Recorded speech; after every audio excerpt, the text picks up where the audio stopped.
Je nous propose une recette des ailes de poulet façon Buffalo. Bonjour à tous et bienvenue sur ma chaîne, je m'appelle Valia. Si vous aimez les ailes de poulet, vous devez absolument tester cette recette, elle est succulente. Pour cela, vous avez besoin d'1,5 kg de ailes de poulet ou encore plus si vous êtes nombreux. Commencez par découper, donc je vais garder la partie la plus grande, les manchons, et la deuxième partie, les lérons. La toute petite partie, ne le jetez pas, vous pouvez réaliser un bouillon de volaille avec pour d'autres préparations. Pensez ensuite à enlever les petites plumes de petites poils et rincer à l'eau claire, vous réservez. La deuxième étape, vous allez réaliser la marinade. Une étape incontournable.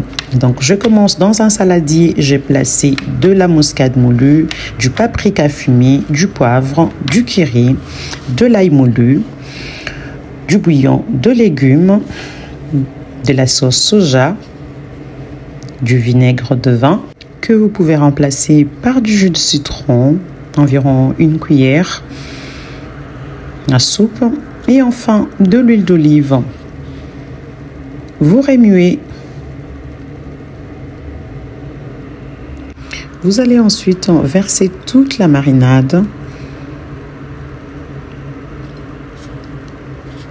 Vous mélangez de sorte que les saveurs se répartissent sur l'ensemble des ailes.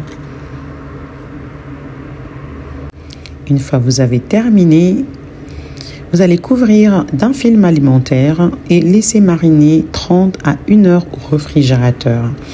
Cependant, si vous êtes pressé, vous pouvez tout de suite enfourner vos ailes, mais je vous conseille tout de même d'être patient, de les laisser mariner ne serait-ce que 30 minutes pour un meilleur résultat. Pensez à préchauffer le four. Dans mon cas, je le préchauffais à 190 degrés. Sur une grille, je viens placer un papier cuisson sur lequel je vais répartir toutes les ailes. Une fois le four atteint la température désirée, enfournez vos ailes de poulet pendant 45 minutes à 180 degrés. Pendant qu'elles sont en train de cuire, profitons pour réaliser la sauce qui va le rendre gourmande. Je commence par la sauce sweet chili, c'est une sauce sucrée et piquante. Ensuite, vous aurez besoin du ketchup, de la sauce piquante barbecue. Sachez en fait que ça pique pas autant et que si vous aimez vraiment du piment, autant rajouter du tabasco par exemple si vous voulez que ça renvoie. Et enfin de l'huile d'olive. Vous en mettez 1 cuillère. Vous pouvez remplacer l'huile d'olive par 1 cuillère du beurre fondu ou encore de l'huile de tournesol.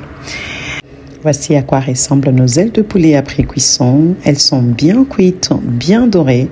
Nous allons passer à la dernière étape, celle que j'adore, les enrober de la sauce. Prenez le temps, ne soyez pas pressés, enrobez-les bien de la sauce. Alors je précise qu'elle reste tout de même chaude, pas trop, mais on garde vraiment le milieu parce qu'on doit les déguster assez chaudes. Donc servez-les avec des frites bien chaudes, je vous le conseille. Oh là là là là, avec une petite salade à côté, mais bon, je fais pas de commentaires, Je vous remercie de m'avoir suivi. Je vous donne rendez-vous à la prochaine. Prenez soin de vous.